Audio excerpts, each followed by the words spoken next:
So we'll be inviting our first speaker, but we'll read out our biography first, then after she'll come to the podium and she'll be taking us on mental health. So for our first minister, Sandra Anyahaebi is a psychologist, a lecturer, a mental health advocate, and influencer. Bringing awareness to mental health issues in Nigeria. Her current project involves providing psychosocial help through Preventable Foundation, a youth-led registered non-for-profit organization in Nigeria, which was born to bring awareness for mental health in Nigeria for all Nigerians. She's a co-convener of the Practicing Psychology and Mental Health program tailored for young Nigerian graduates and undergraduates of psychology and related disciplines. Please, I want us all to rise up and welcome Sandra Anyahaebi.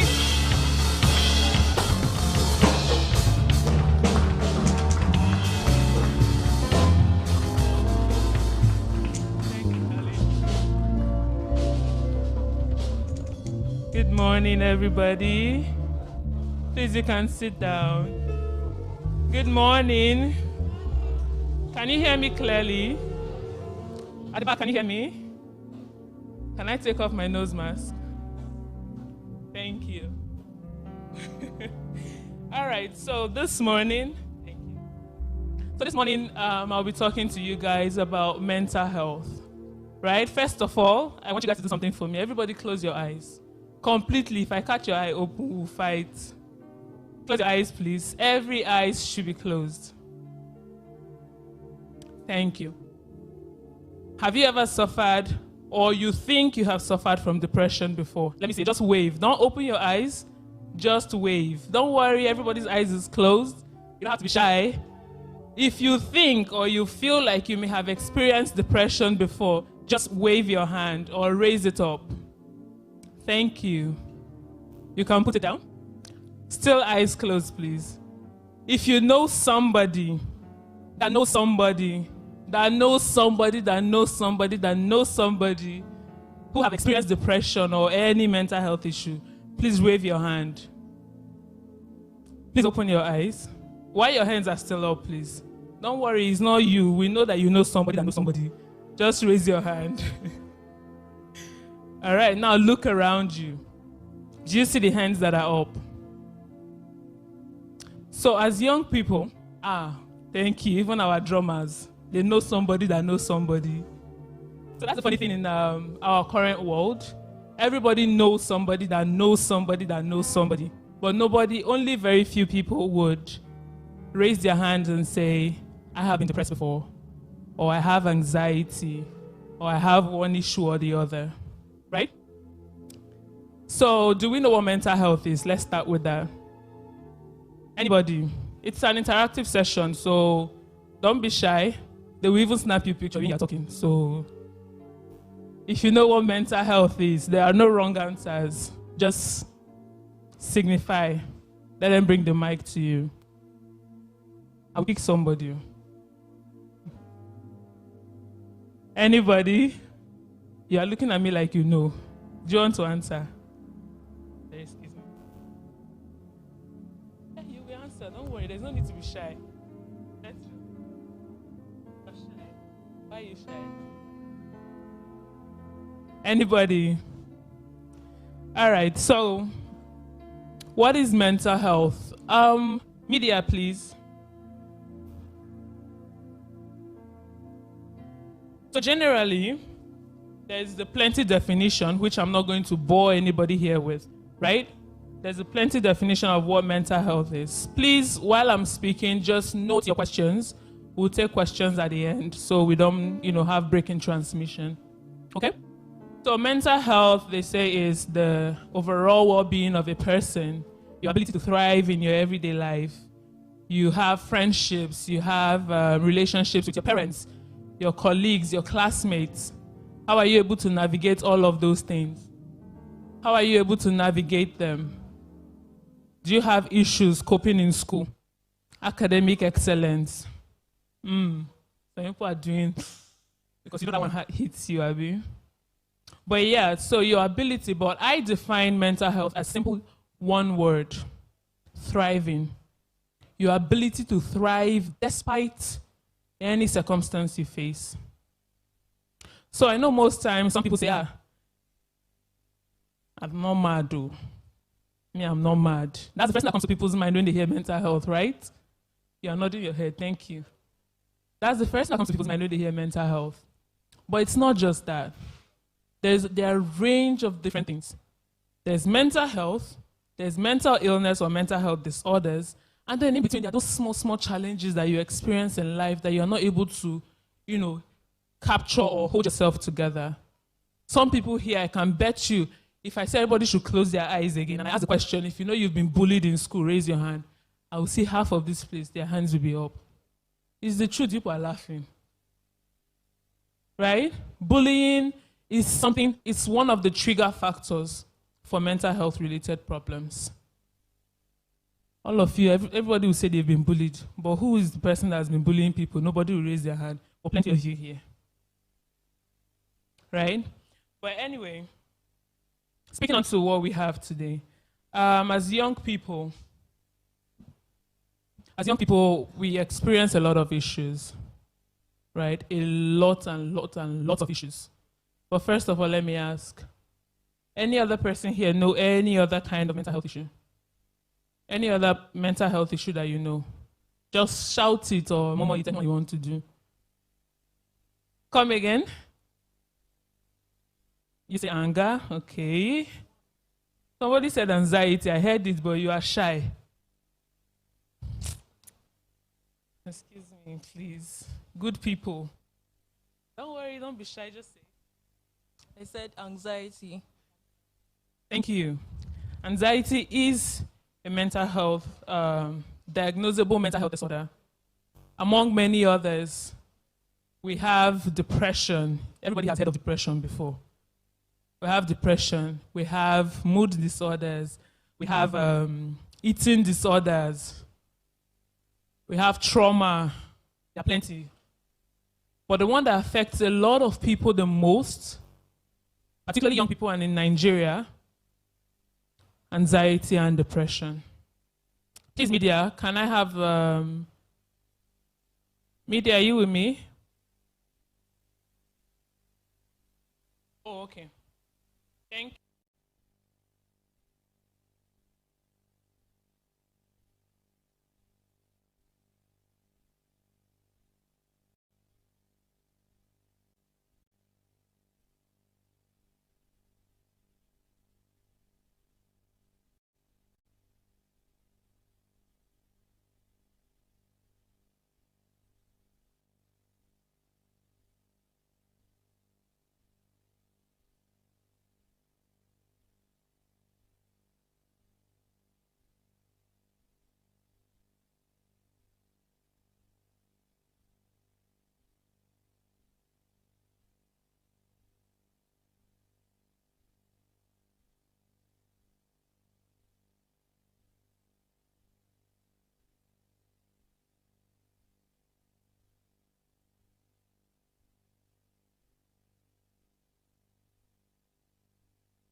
I mean, nobody that is immune to a mental health challenge. That's the bad thing about it.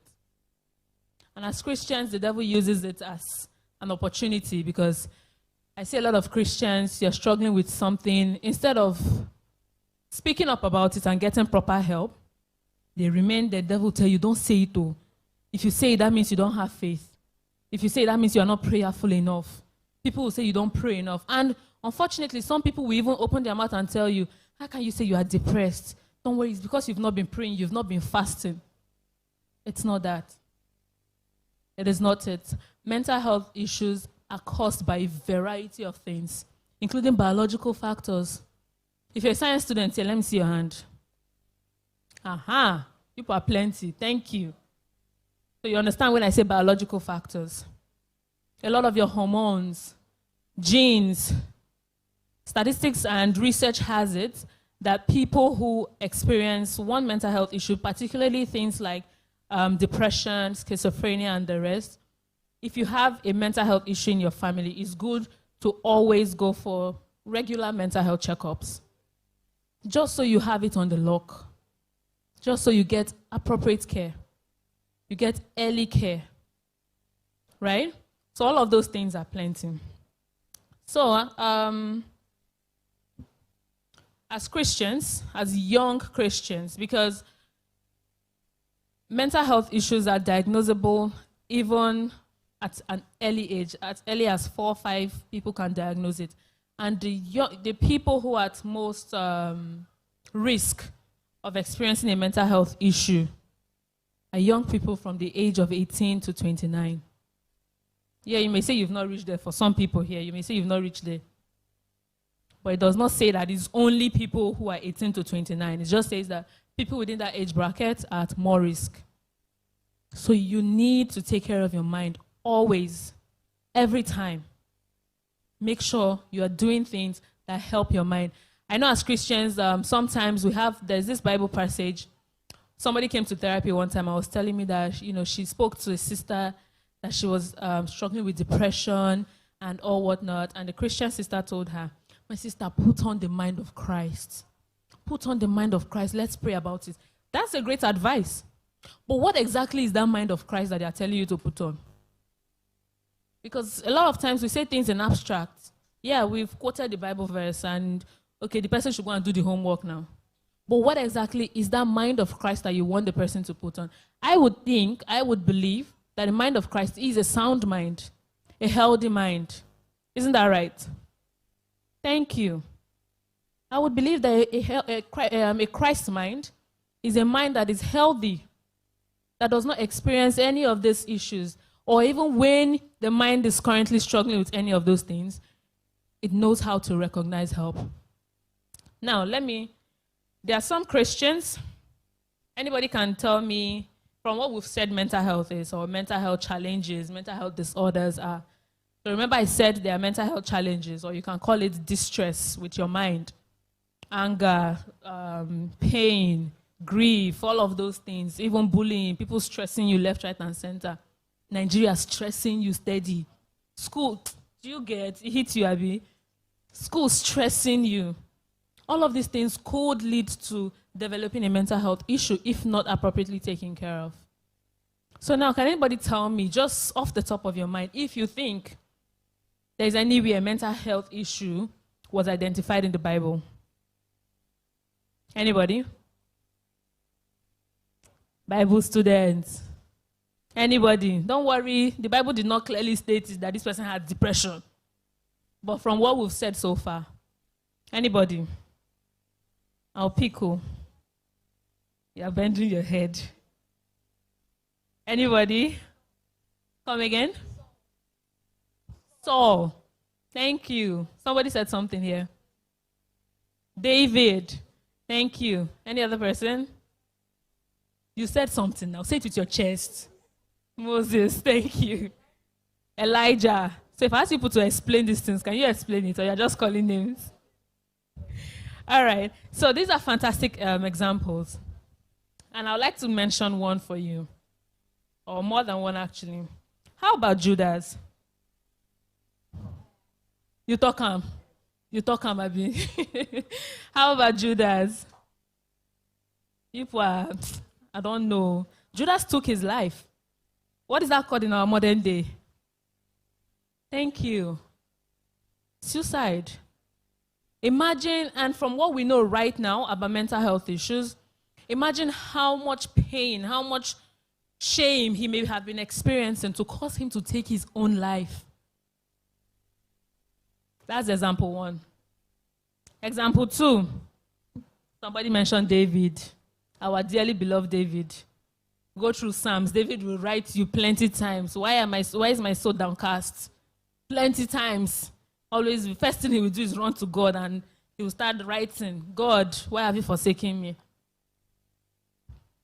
These are people that have experienced one challenge on the other. And I'm sure if the Bible was written in our current dispensation, it would be categorized as a mental health challenge. Okay? Another person, Paul. You can go and read. If you are writing, please write it down. 2 Corinthians 12, 7 to 12. Acts 27, 42 to 44. Go and read Paul's story. Another person.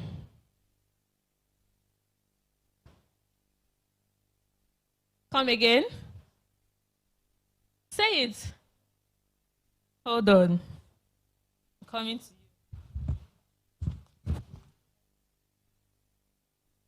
King Saul. Thank you. King Saul, who was actually the next person I was about to mention. Please, let's clap for him. If you don't clap, you will call somebody.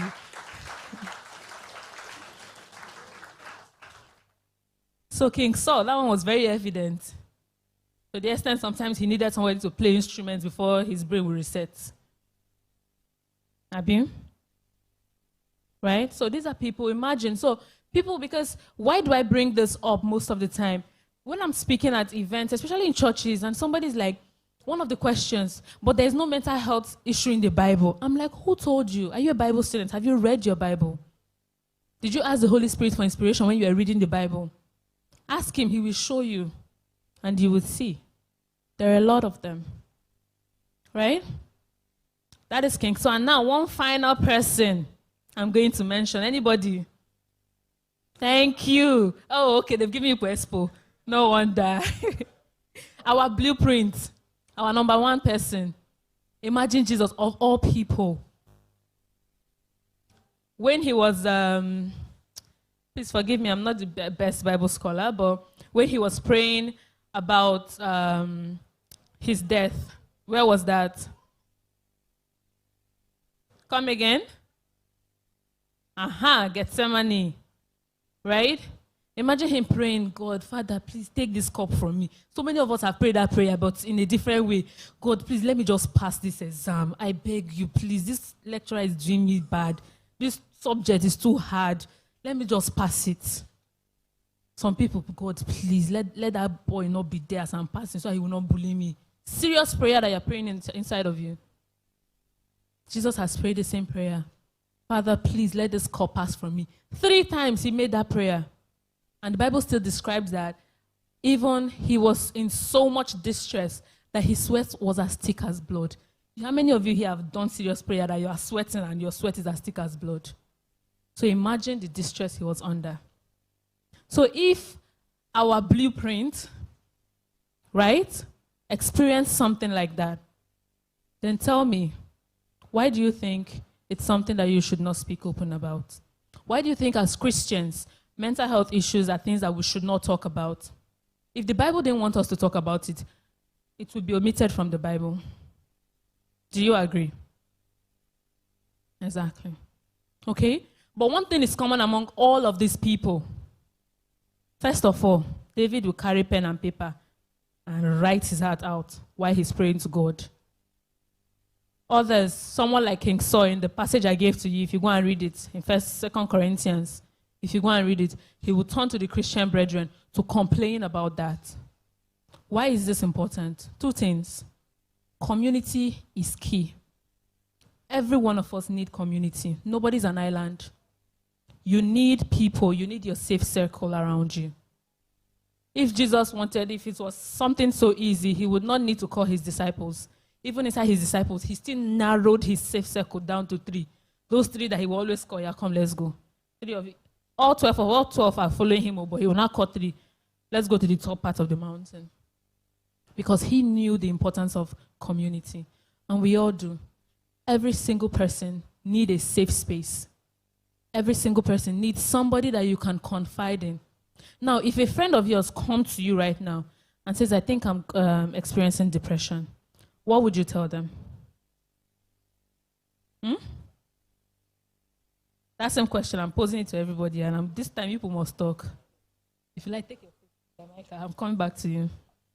If a friend of yours comes to you and say, I think I'm depressed too, what would you say to them? Anybody? What would you say to them? If somebody comes to you and says, I think I am depressed, what would you say to them? Okay, it looks like you guys have plenty to say. So tell me.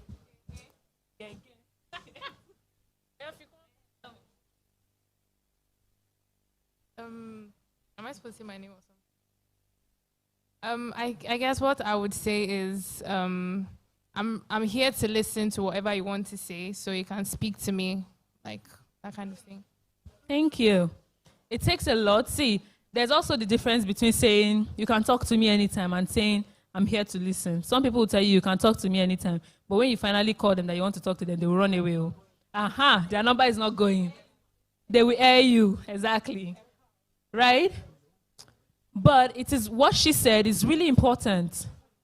Like I said, be a safe space for people. Let people know that they can confide in you. That person you're always calling my bestie, my bestie, my bestie. Can that bestie come and tell you that she's depressed? It takes a lot of courage, especially as Christians. It takes a lot of courage for somebody to say, I think I'm feeling depressed, or I think I am depressed. It takes a lot of courage to do that. So when someone comes to you and say, I think I'm depressed, the best bet, the best thing that you can do for that person is actually pay attention. Drop whatever it is you're doing and listen. You can never go wrong with listening. Do you know that? But you can do all harm just by saying, oh, let me advise you. Because nobody asked for your advice in the first place. You'll not go and tell her or him something that would make the situation worse. But you can never, ever go wrong with listening. Just listen. And then the second important thing that you can do in that scenario, direct them to help. Do you know any help? Where would you direct your friend to if they come to you? Church. Jesus. Church. Okay. All right. While these are important, that would also make me come to treatment and management of mental health related issues, depression, whatever it is. There are 2 major kinds of treatment. There's therapy and then there's medication for people. But then there are also certain things that we can do as persons, as individuals, to help our friends, to help our family members, whoever comes to us. You can never have too much information. Do we agree? You can never have too much information, right? So, for example, some therapists in Enugu, you're in Lagos, there are plenty in Lagos, so you pick anyone. And then if he's a church member, while you are going to therapy, I'd not say if, while you're going to therapy, I would also advise you go to your church leaders for counseling. Unfortunately, I have to say this, but I've seen people come into therapy and they're like, oh, that when the first time they went to therapy, the person just, was making them feel less of a Christian. I'm like, who is this therapist? They're like, oh, one person in my church. Look, I'm not undermining our church leaders. They are great and they are excellent at what they do, okay? However, some of our church leaders are not trained in offering therapy or counseling. However, some of them can give you godly counsel. And that godly counsel is one of the most important things that could also happen to you. So you want to beat the devil at this, fight him on all fronts.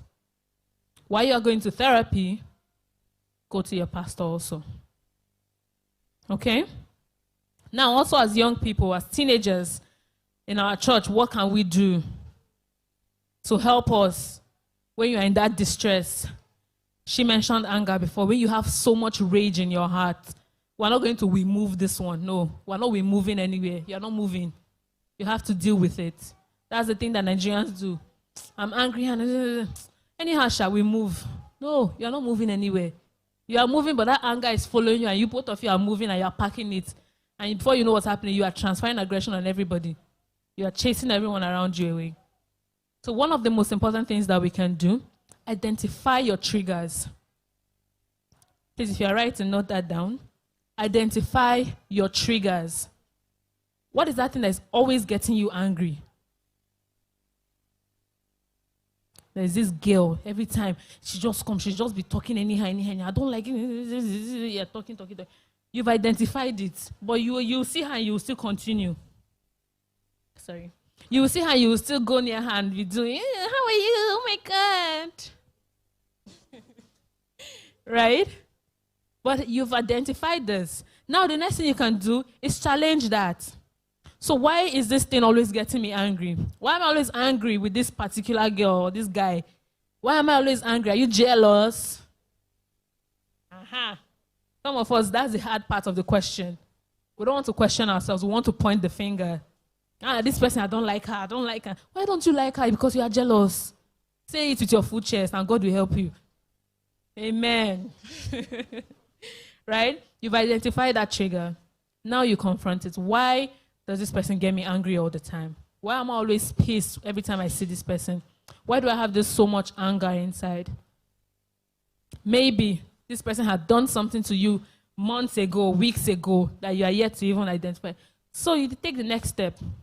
Sister BC, look, every time I see you, I'm always angry. I'm always angry every time I see you. It's like, why? See, there's something you did to me so and so day. Girl be like, so you used to keep this in your chest like this. Admit it, shame the devil. Because things like this thrive in silence, which is why mental health issues are thriving in our churches. Because everybody is doing hush-hush about it. In our community in Nigeria, mental health issues are thriving. Because everybody is, I don't want to tell anybody that I'm jealous. If I say I'm jealous now, you will continue growing in that envy and jealousy. And it continue to eat you deep down. But if you confront it, bring it to light. Let light expose it. After all, Bible said you are a light on where? You are light of the world. There's that one. The other one that says you cannot put a candle under a bushel. Thank you. So shine that light that is inside of you. You are not a Christian for mouth. You have power within you. Shine that light. Okay? Bring it to the front. Say it with your full chest. Okay, I admit, yes, I was angry, I was jealous. I just did not want to talk to you. Say it with your full chest. You bring it to light. And then you hear the person's response. The person be like, okay, I'm sorry, I didn't mean to. That was not how I meant it. Or that's not what I wanted to say. That's not how I wanted it to come out. Right? So please, identify these things. Other stressors. You're not getting enough sleep. Let me watch one more episode. We have plenty on that one, right? One more episode, just one more episode, and I'll go to bed. In the morning, you wake up, your eyes is swollen like you've been crying the night. And then you're going to school. Even in class, you are so disoriented because you did not get enough sleep. And then you are groggy. And then somebody talks to you because you are tired and irritated. You get angry. Are you seeing the circle? Enough sleep. Some of us are also missing food. You are missing food. Or you decide to only eat junks. No, I don't like heavy food. I just like to eat cornflakes. If you like, don't want to eat akpu and fufu. I'm just kidding. But healthy meals are important. When people say breakfast is the most important meal of the day, they were not joking. It's really important. Also, when scientists and researchers say an average adult should have at least how many hours of sleep? Some of you here yesterday, if we're being truthful, some of you didn't even get up to 4 hours of sleep yesterday. Maybe because you were gisting, chatting, or catching up with one thing or the other that was happening. Am I lying? See all of you. Right? Getting enough hours of sleep. Some of us also lack the day-to-day routine. You wake up in the morning, anywhere belly face, let's go. You should have a routine. You wake up in the morning, what's the first thing you want to do when you wake up? Some of us, yes, I know we're in a digital world and it's become increasingly difficult to let go of our phones. Some people, there was a time I had to, then I was like, oh no, I don't have an issue with my phone, but the day my phone crashed, oh wow. Every 2 minutes, I'm like, I feel like something is missing. What is this? What is missing? Because my phone was with repair. Until I identified that, then, only then, did I know that there was an issue somewhere. Yes, we wake up sometime in the morning and we're like, oh no, my devotional is on my phone. We know. You're in church. Oh, my Bible is on my phone. The Bible is on your phone. You want to read your Bible. As you are scrolling, you see WhatsApp message.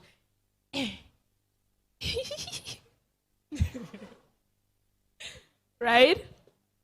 Your Bible is on your phone. Distractions. These distractions are plenty. So what I do every morning is when I wake up, as much as I've tried to reduce my phone, because a lot of what I do is on my phone. But the first thing I do is when I wake up in the morning, I just lay in bed. For like the first, I won't lie to myself. I can't do it for 10 minutes. For like the first 5 minutes, I'm just lying down on my bed. And then after that, what's the next thing I do? I started exercise recently. The first day I could not do one push-up. I just lay down on the floor.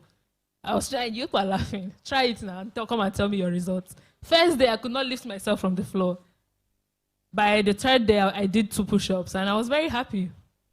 This morning, I did 7. If you like, don't count that as glory. You're on your own. That is a big testimony for me. If you think it's easy, come and do your own. Right? But this is my morning routine. By the time I'm done with my push-up, I do some skipping. Before then, only then during the exercise, I then play some music in the background because nobody wants to wake up at 5 o'clock and be struggling with sleep. And then when I'm done, I do my devotional because if I say I should do devotional before exercise, I will sleep off. Then I do my devotional, after which I go to take my bath and I'm set for work. This routine has helped me stay off my phone for a good number of hours when my day starts. If not, you will realize, okay, let me do my devotional. You're on the bed, though. You open your phone, you want to do devotional. You are reading, actually. You're actually, wow, I'm going to practice this today. But before you know what's happening, just like now, I have a notification on my phone. Before you know what's happening, you're like, oh, what's this? You scroll down, and before you know what's happening, it leads you to WhatsApp. Before then, it leads you to Google. You want to Google that thing. From Google, you see news. You're like, okay, it's news. Let me just catch up with news. So it's not like you are deceiving yourself. You are lying. Before you know what's happening, you are back to Instagram. And before you check your time, 2 hours is gone. You're on your phone. Daily routine is important for us. Okay? And then one other thing that you can do, I also mentioned having community, speaking to people. Now, this is a resource that everybody here should try. Media, I sent you some documents. Please project that. So I also have an NGO, a mental health NGO. So we provide free mental health counseling for Nigerians, regardless of your age, regardless of where you are. If you're a Nigerian in diaspora, that's fine. So long as you're a Nigerian, we provide free mental health care, free mental health first aid to you. So if you have your phones here, how many of us have our phones here? Thank you. Some of you, because I've talked about phone, now you are shy to raise your hand. I know, I've seen you pressing your phone since. Go to www.psychbible foundation, PSY. Please, if you are following, tell me or let me not be reading to myself. PSY, CHEBABBLE,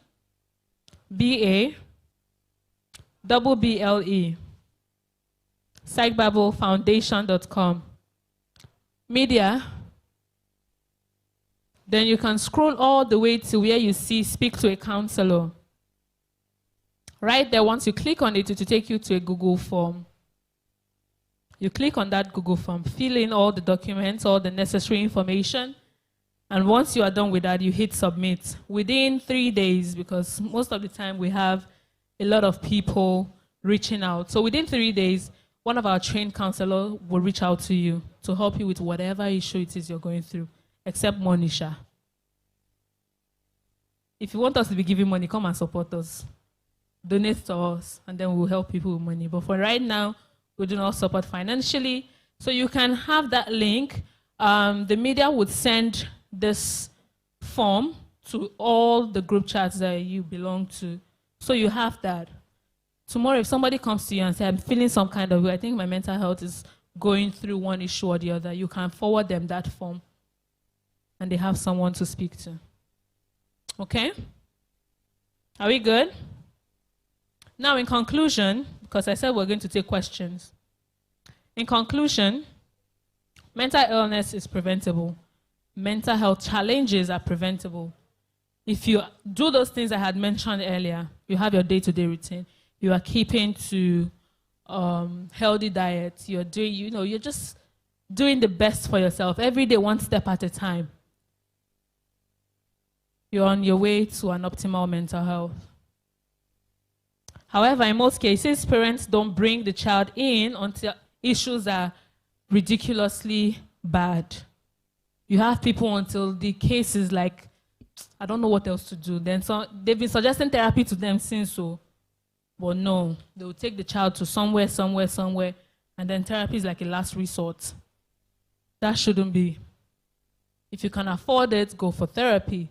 Tell your parents, please, I think I would like to go to therapy. If you cannot afford it, you can use the link that was just sent. Speak to somebody. Find your community. It's intentionality. Your family members don't have to be in your support system. I know it's a shocker, but your family members don't have to be in your support system. Because sometimes our family members are not even the most supportive people. That's the truth. Right? But if you are intentional about building your support group, your support system, people that you trust, that you can talk to. If I ask one person, I mention two people that you can tell when it's like you cannot even carry yourself from the floor. Some of you don't even have that one person to call. If I say call one person that you can gist with about something that was posted on Insta blog, there are plenty. So you have to be intentional. It takes intentionality to get to that level. Okay? So teenagers should talk to their parents, most of you in school, I know Nigeria is not there yet, but I also know that a couple of schools in Nigeria have school counselors. It's a free service. The school is already paying for it. It's in your school fees. Use it. Go to your school counselor. You are in church, go to your youth pastor. Go to your youth coordinator, go to your pastor, the regional pastor, whoever you have access to. But make sure, don't let anybody take your truth from you. Don't let anybody make you feel like you have to hide talking about a mental health issue or talking about a problem that you're experiencing. Don't let anybody do that. You are the light of the world. You should shine as bright as you want to and as bright as you can. Okay? So also watch your stress levels. Stress is one thing that is giving people the biggest issue that they can come across in life. Watch your stress level. And most importantly, please and please and please, be a safe space to your friends. We need mental health advocates everywhere in Nigeria. If you are a mental health advocate, because most people on my contact list are possibly, I'm sure some of them must have muted me by now. Every day I'm posting, take care of your mental health, take care of your mental health. People will be tired of that by now, I know. But at least tomorrow, if one person on my contact is struggling with something, they know who to reach out to. Be that person. Just the same way we're preaching the gospel. If you are not a light, if you don't speak your truth, if you don't come out and put these things in light, how would your mind be stable enough? How would you have that mind of Christ to even preach the gospel? So if anything, I think mental health issues are one big way that the devil is using to attack the church. And until we begin to speak about it, it will remain something we struggle with. Thank you, and we'll take questions.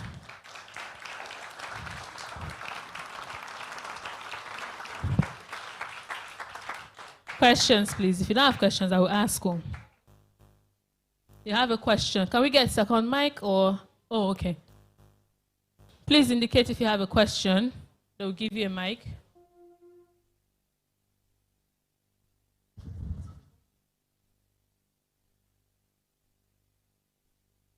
Hi, good morning. So my question, I actually have two questions.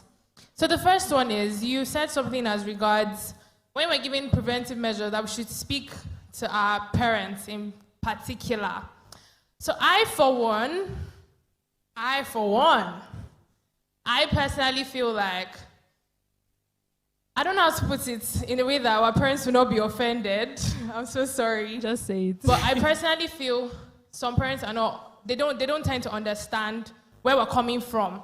So when they're trying to correct, they're coming from the angle of their path, like their archaic side.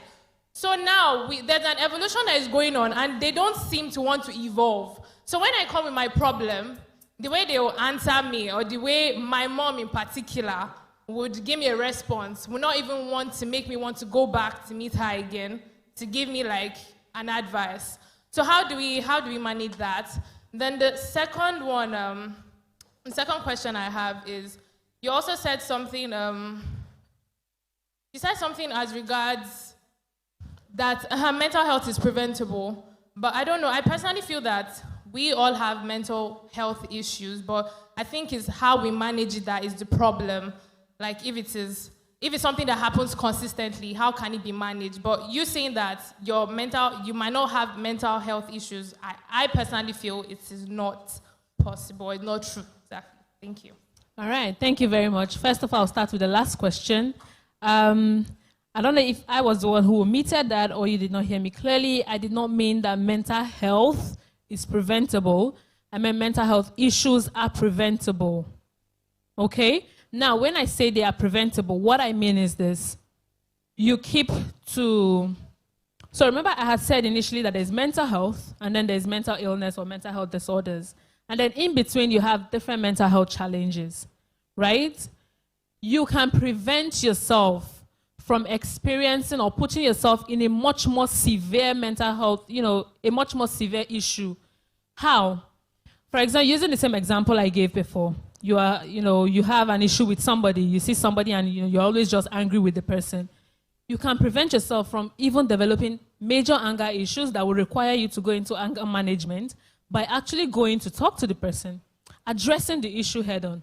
What is the problem? Why am I always angry with this person? What did they do? Why do I feel? Self-introspection is really key. I do that a lot, and a lot of people also do it. Ask yourself the difficult questions. Those questions that most of the time you ask yourself and you are like, I beg, it's not my fault, Jerry. You are just lying to yourself. Ask yourself those difficult questions, right? It will prevent a lot of things.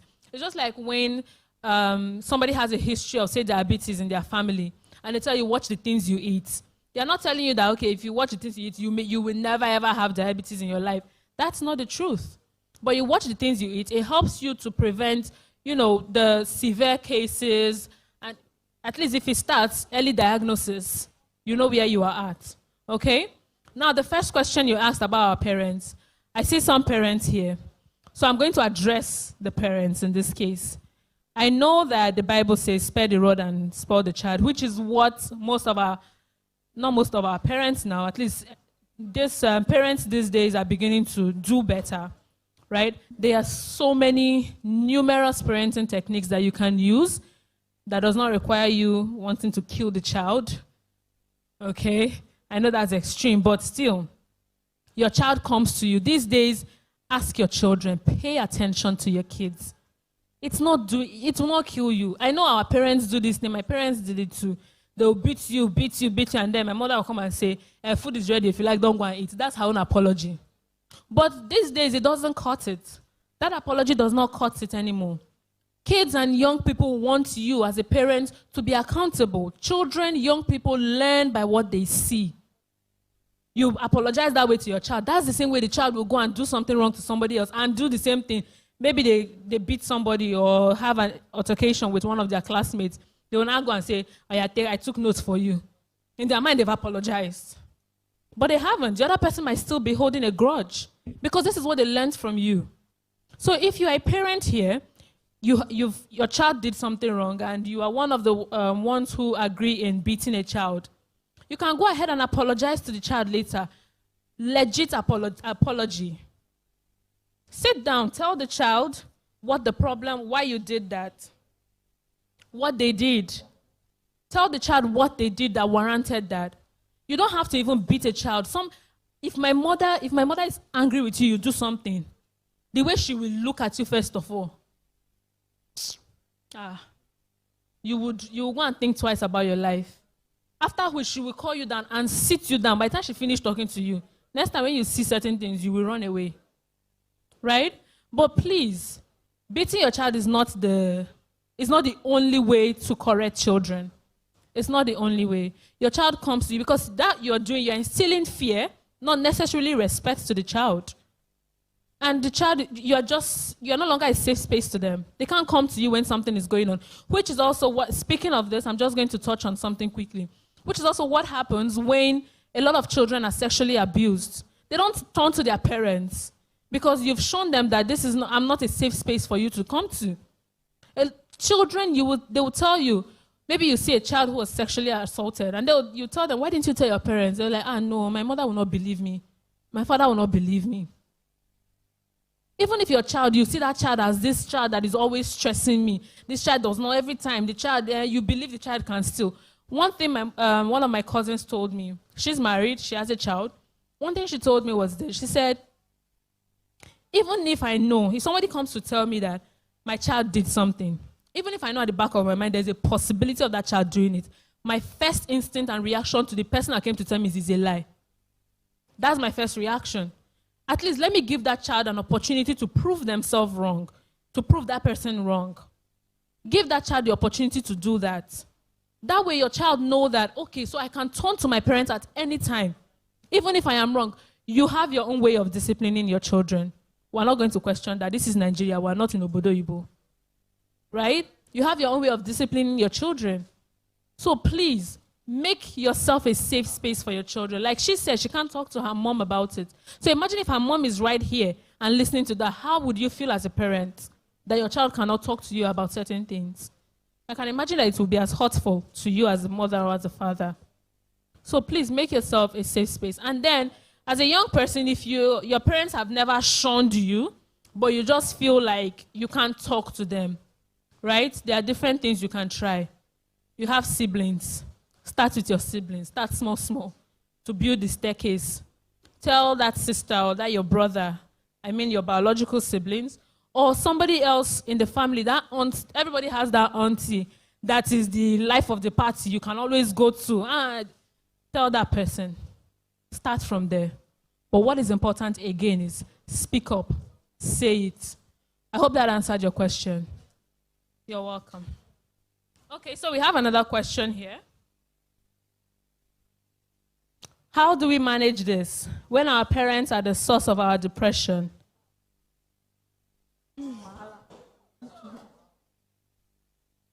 Why are you murmuring now? All of you are in that situation. So how do we manage when our parents are the source of our depression? In particular, the person says, number 1, in comparison. Number 2, having favorites. Number 3, not understanding us. So this, I think I also covered this with my last response, but then I'll just say one more thing about it, right? Your parents, it's not your fault, first of all. Let me start with that. It is not your fault that your parents don't understand you. It is not your fault, okay? It just means that there's a lack of communication somewhere that needs to be addressed. Secondly, in comparison, there's only so much you can do about that. Your parents need a lot of orientation. And please, again, parents that are here, if you know other parents, please pass the message to them. Stop it. Stop it. It's not helping anybody. And some parents do these things subconsciously. They're not even doing it with their 2 eyes open, figuratively, right? Some parents just, for some reason, they're just there. Okay, why can't you be like this, your sister? You are just stressing me too much. Be like your sister for once. Young people are very susceptible to issues like this. Please watch the way you address your children. So if you are in that situation, have a mindset. You need to develop a positive and a strong mindset for yourself. Please, can I have everybody's attention here, please? Thank you. As a young person, if you're in that scenario, if you're the one who wrote this, please, the first thing you need to do is also have a strong mindset. Know that it is not your fault that your parents are comparing you. Fine. Yes, there are a lot of things. Communication is key that may be lacking. If you can, it might be a very difficult situation. It might be very difficult, but if you can, sit your parents down. Start with your mother, or if your father is the one more accessible, start with them. Sit them down jokingly. One day, just sit down. Mommy, why are you always so hard on me like this, Seth? What did I even do? Start from there. Don't make it a very formal conversation. If not, they will hit you. They will reset your brain. Right? But start somewhere. Sit them down, joking conversations. You guys are sitting down, pose a hypothetical situation to them. Mommy, can you imagine that there's this father or this parent that they're always comparing this child every single time, and this person is always feeling like this? What do you think?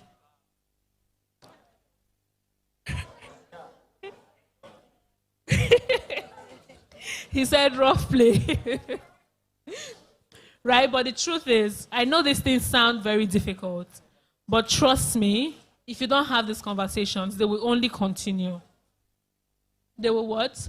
Only continue. Sorry. Yes, please. Okay. About the our parents issue, actually, it's the parents that we are supposed to be talking to right now. Because sorry, we are not hearing. Okay, sorry.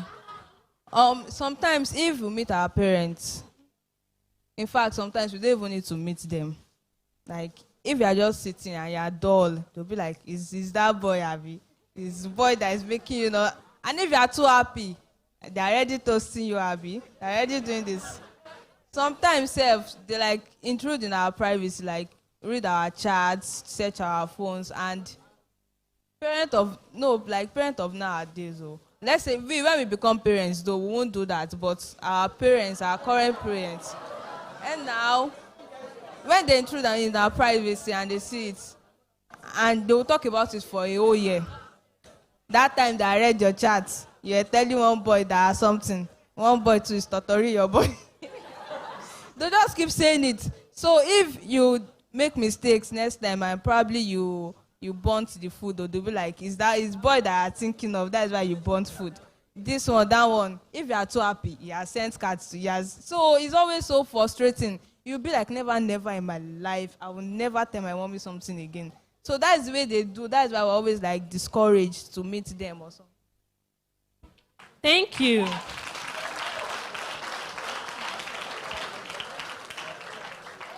So I actually love that. But you can turn that situation around for you.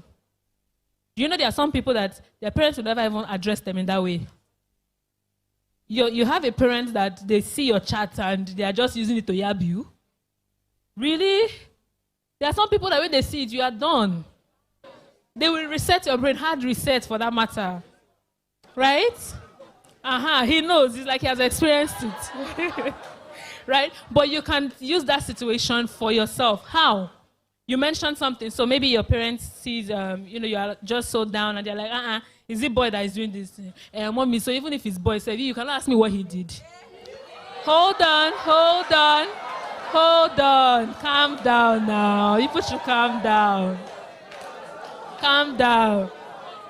Calm down. You see, now we're talking of relationship. All of you have come alive. When I was asking questions initially, nobody was saying anything. But now, what I'm saying is this. If you have that opportunity, use it to your own advantage. That way you can build that communication. See, our parents did not know any better, if I'm being honest with you. This is what they knew. That is how they trained them. They didn't know any better. But now, you are a young person. You know better.